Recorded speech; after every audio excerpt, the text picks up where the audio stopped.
ازاي بخلي شركة النت تنزل لي جيجات اضافية كل ما النت يفصل اوتوماتيك باستخدام الذكاء الاصطناعي، وازاي تعمل ده عندك في 5 خطوات بس. الخطوة الأولى، محتاجين الخدمة ديت تشيك على النت بتاعنا كل وقت معين. الموقع دوت uptimerboot.com، بحيث أول لما النت يفصل الخدمة ديت تبعت لنا إيميل تقول لنا فيه إن الخدمة بتاعتك فصلت. هنحدد بس هو يشيك على النت بتاعنا كل قد إيه. أنا عامله هنا 5 دقايق، ولما الخدمة تشتغل تبعت لنا إيميل يقول لنا إن الخدمة بتاعتك اشتغلت. خليني أوريك تجربة عملية. تعالى نفصل النت. اديني فصلت النت اهوت من كل حته. ليه الايميل ده جالي مونيتور از داون، فمعنى كده ان النت بتاعي فصل. تعالى بقى نشغل النت عندي. هركب الكهرباء. تلاقي هنا اهوت بينج از اب، النت اشتغل تاني. الخطوه الثانيه، هنستخدم في الخطوه ديت الموقع دوت، والموقع دوت mynewip.com، وصفحه الراوتر، بان احنا نربط الراوتر دوت بالخدمه ديت بالخدمه ديت. الخطوه الثالثه، ان احنا نربط الايميل بتاعنا اللي بيجي على الجيميل بان هو يجي على ابلكيشن ميل اللي موجود في الاي. ليه بقى؟ ده اللي يودينا للخطوه الرابعه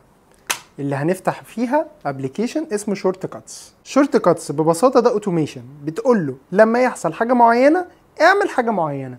فهنا هو انا عملت لما تستقبل ايميل السبجكت بتاعه في الجمله اللي اسمها مونيتور از داون، ساعتها نفذ الخطوات ديت. وده اللي يودينا للخطوه الخامسه، مكونه من خطوتين. ببساطه ان احنا بنسال شات جي بي تي ان هو يكتب لنا ايميل. الايميل دوت فيه نقطتين. اول نقطه ان يا جماعه رجعوا لنا النت بسرعه، وتاني نقطه ان يا جماعه عوضونا، ودوت رقم الارضي بتاعنا ورقم الموبايل بتاعنا. فديت اول خطوه. وتاني خطوه ان ابعت اللي جالك من شات جي بي تي في ايميل على الايميل دوت اللي هو customer.care.te.eg. ده الايميل الرسمي بتاع وي، زي بالظبط الرقم الساخن. الرقم الساخن بتاع وي 3 وحيد، ده الايميل بتاع الساخن بتاع وي. فتعالى بقى نجرب الامر على ارض الواقع. انا هفصل النت، جالي الايميل وجالي هنا اهو في الشورت كاتس بيقول لي ان انا لما اعمل كده بيبعت لي نوتيفيكيشن. انا كل اللي محتاجه ادوس عليها دوسه واروح دايس ران.